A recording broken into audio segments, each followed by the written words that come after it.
Hello everyone, and welcome to my General Hospital Today channel. Britt burst into tears and told Rocco 5 shocking words before the trial took place, 5 words that would change the course of everything that followed. He's coming for you, Rocco. Those words trembled out of her before she could stop herself, but the moment she stepped inside that cold, dim holding room and saw the bruises on Rocco's cheek, the exhaustion in his eyes, and the way he tried so hard to pretend he wasn't in pain, nothing could have held her back.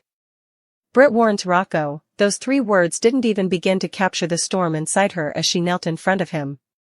Britt had seen danger before, she had lived through chaos, betrayal, the weight of secrets, but seeing Rocco, this young man who had already been through so much, hurt and alone behind bars, ignited a fury in her that she didn't even know she was capable of feeling. Once Britt visited Rocco and saw that he's hurt, she was beyond upset, she was devastated, enraged, and terrified all at the same time, because she didn't just see bruises, she saw a message. She knew exactly who was responsible, and exactly what that meant for the trial ahead. Rocco tried to brush it off with his usual half-smile, insisting that he could handle it, that he'd been through worse, but Britt wasn't buying it. She grabbed his hands, her voice trembling as she whispered that he had no idea how dangerous this was becoming. Ultimately, she offered him not comfort, but a warning: he's liable to make things worse for you. Those were the words she told Rocco in Tuesday's preview video, but they didn't show everything: the raw emotion in her voice, the desperation in her eyes, the way she looked over her shoulder every few seconds as if expecting someone to burst in at any moment. Britt feared, deeply and profoundly, that despite Sonny's attempt to help Rocco, things could spiral out of control. Sonny Corinthos was a man of power, conviction, and ruthless loyalty, but the line between help and disaster had always been razor-thin with him, and Britt knew that if Sonny pushed too hard, the backlash could be catastrophic. And yet she also knew that Sonny would never stop, not when family was on the line. Sonny would indeed be working non-stop to get Rocco out in time for Thanksgiving, refusing to let the holiday pass with one of his own behind bars. He wanted Rocco home, safe, surrounded by family instead of locked up like a criminal, so look for Sonny to deliver a fierce threat to ADA Justine Turner soon enough. In the latest preview clip, his voice was low and lethal as he leaned in and warned her, "Get him out of there or I will." Those 7 words were enough to send a chill through anyone with sense, because Sonny's promises were never empty. His reputation was built on the truth that when he vowed something, he meant it, and people who ignored him often paid dearly. Meanwhile, across town, Nathan West had updates of his own, updates that would drag Lulu Spencer into the whirlwind as well. Nathan stopped by Lulu's house, but he didn't come in with his usual calm, steady demeanor. No, this time he was tense, distracted, constantly checking the time as though every second mattered. He told Lulu that he couldn't stay, and, more alarmingly, that Lulu couldn't either. Something was happening, something urgent enough to rip her out of her own home with no explanation. It sounded like Lulu and Nathan would have to rush off somewhere together, and speculation exploded immediately. Was Sonny arranging Rocco's emergency bail hearing sooner than expected? Was there new evidence? A confession? A threat? Whatever it was, Nathan's tone made it clear that delay wasn't an option. Sonny's influence, pressure, and sheer determination may very well have succeeded in forcing the system to move faster, arranging Rocco's ASAP bail hearing, because when Sonny wanted something done quickly, he made it happen, one way or another. With any luck, maybe ADA Turner would even dial down the charges, especially since she was starting to fear something, the nagging possibility that Professor Henry Hank Dalton, the very man whose accusations placed Rocco in jeopardy, had framed him. The timing didn't make sense, the details were murky, and now Dalton had conveniently bailed on their scheduled meeting. ADA Turner knew something was wrong, she felt it deep in her bones. She wasn't a fool, she could see when a story didn't add up, and Dalton's sudden disappearance was too perfect, too convenient, too orchestrated. And she wasn't wrong to be suspicious. In reality, Sonny had made Dalton's body disappear, swept off the board like a chess piece no longer of use. Sonny didn't relish the violence, but he did what he had to do to protect his own, and Dalton had crossed a line he could never return from. Still, Sonny would do whatever it took to make sure that news stayed buried, hidden under layers of silence and loyalty. No one could know the truth, not now, not when Rocco's freedom depended on maintaining the illusion that Dalton had simply run from responsibility. As for Liesl Albrecht, never one to sit quietly when injustice crept into the lives of those she cared about, she had plans of her own. Liesl had a request for Nina Reeves, one that carried the weight of moral urgency and familial love. Liesl needed Nina to use her editorial powers for good, pushing her to publish a hard-hitting piece to expose the injustice of Rocco's ordeal. Liesl believed that if the public saw the truth, saw that a young man had been railroaded by a corrupt professor and a system too slow to respond, they might force the courts to act faster, fairer. She wanted to shine a spotlight on the cracks in the case, the inconsistencies, the strange disappearance of Dalton, the way Rocco had been painted as a villain without evidence. But even that plan hung in uncertain territory, because Rocco's positive legal developments were gaining momentum. Sonny's push, the rush to court, the wavering confidence of Ada Turner, all of it made it possible that Liesl might no longer need Nina's assistance. The tide was shifting, fast, and Liesl could feel the change in the air like electricity. Yet despite all these moving pieces, all the legal maneuvers, all the power plays and hush-hush deals happening behind closed doors, Britt couldn't shake her fear. Her warning lingered over everything like a dark cloud. "He's coming for you, Rocco." Those 5 words weren't just an expression of worry, they were a prophecy. Britt knew that the threat wasn't just Dalton's lingering shadow or Ada Turner's prosecutorial zeal or even the dangers inside the holding cells. The real danger was the person orchestrating everything behind the scenes, the person Britt recognized in the bruises on Rocco's face, in the timing of the attacks, in the silence of the guards who pretended not to see. Someone wanted Rocco broken, isolated, terrified before the trial even began. And Britt, in her heart of hearts, feared that this someone was still out there, still watching, still waiting to strike again the moment Rocco stepped out of line. Everything in Port Charles was teetering on the edge, Sonny's determination colliding with the DA's caution, Liesl's righteous fury battling the limits of journalistic ethics, Lulu and Nathan racing against the clock, and Britt, shaking, crying, but still fighting, trying to protect Rocco from an enemy who had already drawn blood. The Thanksgiving deadline was tightening around them like a noose, and every decision, every threat, every warning carried consequences that none of them could yet see.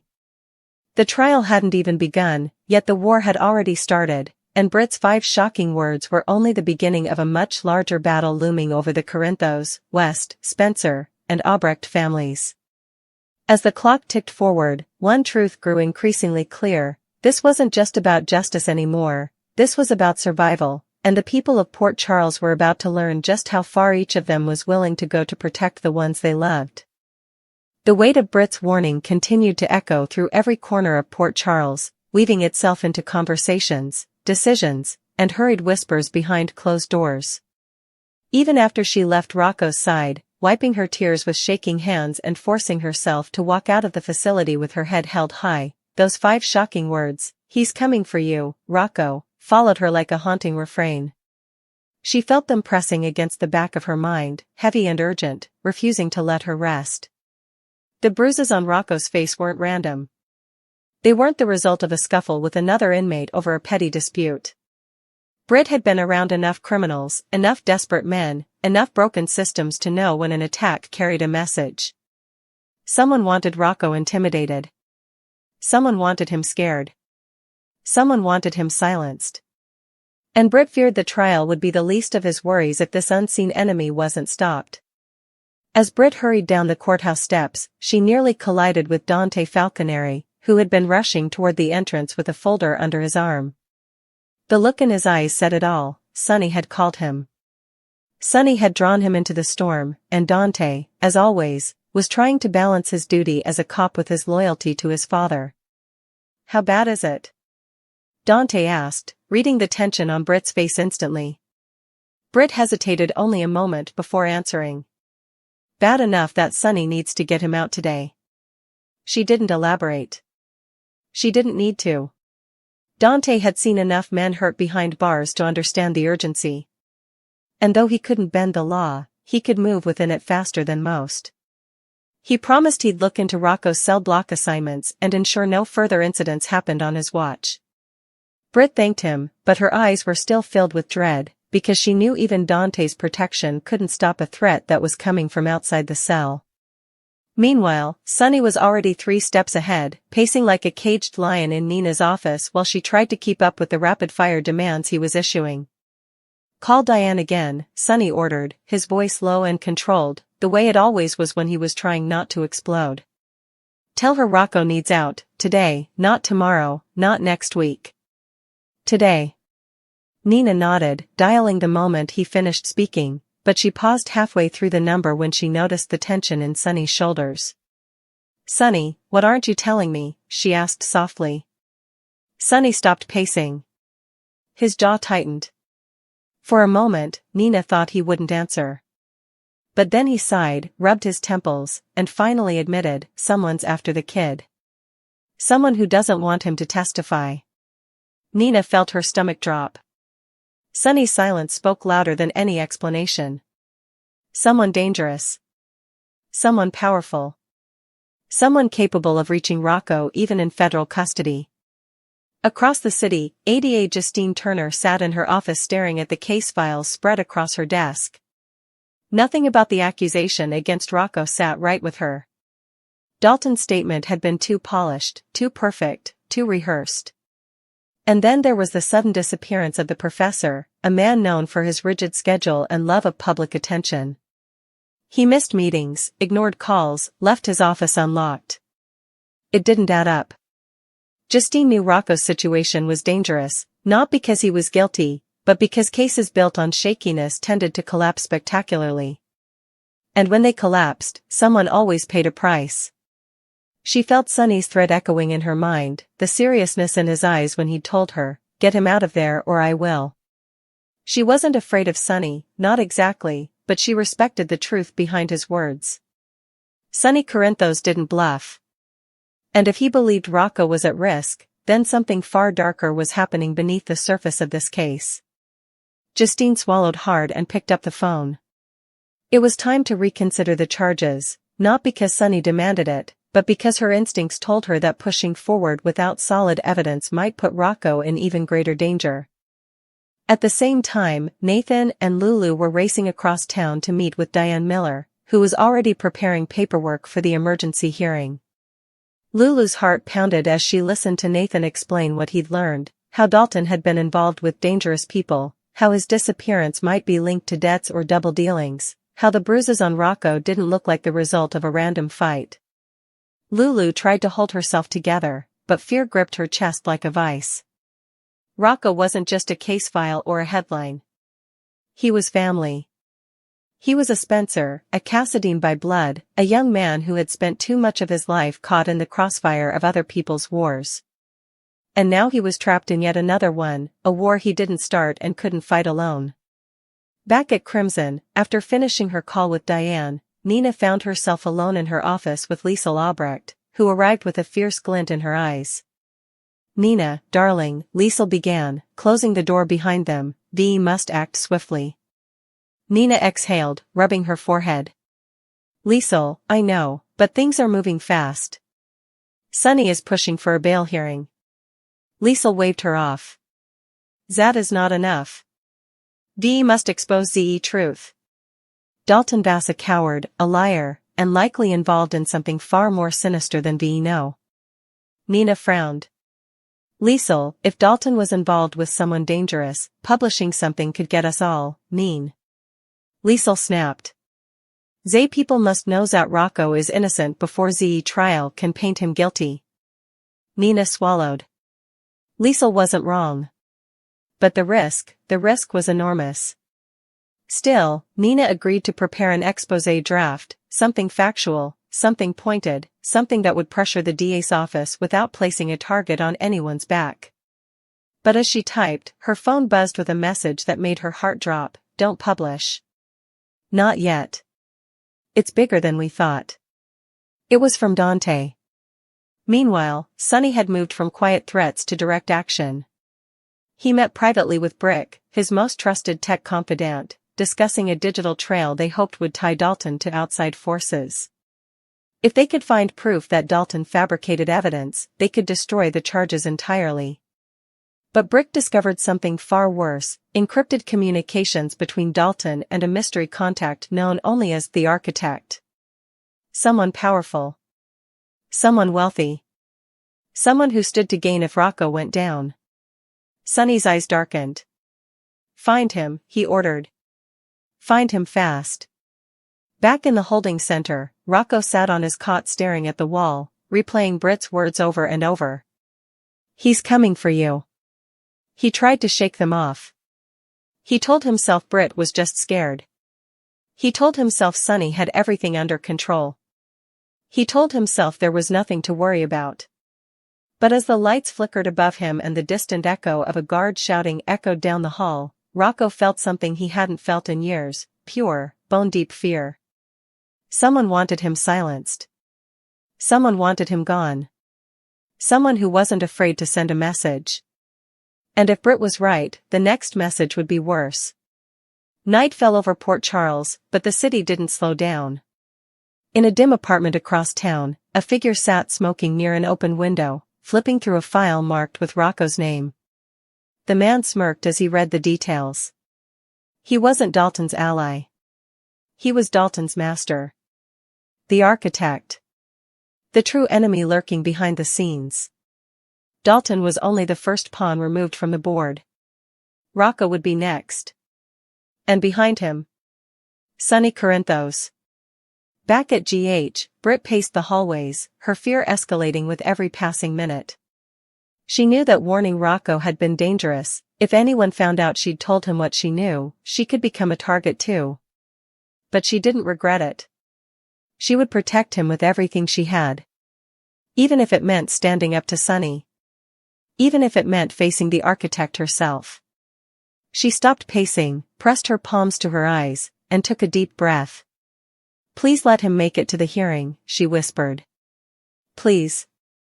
And as dawn approached, as the courthouse prepared to open, as Sonny stood with Diane waiting for the judge to arrive, as Lulu clutched Nathan's hand, as Dante monitored the holding facility, as Liesl hovered over Nina's desk reading the latest draft, with all of Port Charles holding its breath, one thing became undeniable: the fight for Rocco's freedom had transformed into something far bigger than a trial.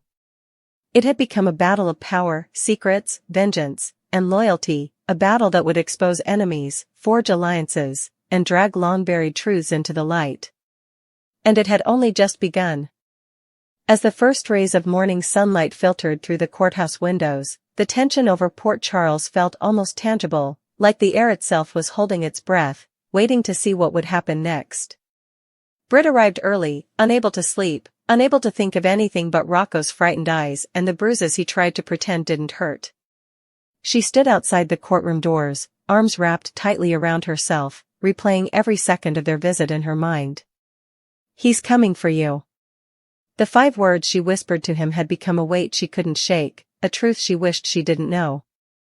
Part of her wondered if she should have said nothing, if staying silent might have protected him, but her instincts told her the opposite. Rocco needed to be alert. He needed to be aware of the danger closing in. Inside, Sonny paced back and forth near Diane, who sat at the counsel table reviewing last-minute notes for the emergency hearing. She had pulled off miracles before, but even she knew this situation was different. Rocco wasn't just fighting a legal battle. He was fighting a shadow war against an enemy who had already proven he could strike from anywhere.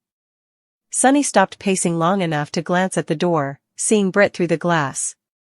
Their eyes met for a brief, heavy moment. Sonny gave a curt nod, reassurance, a silent promise, and Britt nodded back, though her stomach was still knotted. In the holding facility, Rocco was being led toward transport, his hands cuffed but his posture rigid with determination. Last night had been rough, too many noises, too many threats disguised as passing comments, but he held on to one thing: Britt believed in him. Sonny was fighting for him. Lulu and Nathan were somewhere out there trying to secure justice. He wasn't alone, not completely. But fear still lingered in his chest, a reminder that Britt's warning wasn't born out of paranoia. Someone really was coming for him. Someone dangerous. Back at Crimson, Nina hovered anxiously over her phone, waiting for updates. Liesl stood across from her, arms crossed, lips pursed in a mixture of impatience and protectiveness. Zae will free him today, Liesel insisted. Zae must. Nina wished she shared that certainty. Something about Dante's earlier message still gnawed at her. There was more to this than any of them knew, more layers, more players, more secrets lurking beneath the surface. Meanwhile, deep in the shadows of an abandoned warehouse on the edge of town, the architect reviewed footage from inside the holding center. He watched the guards. He watched the inmates. And finally, he watched Rocco. "You should have stayed quiet," he muttered.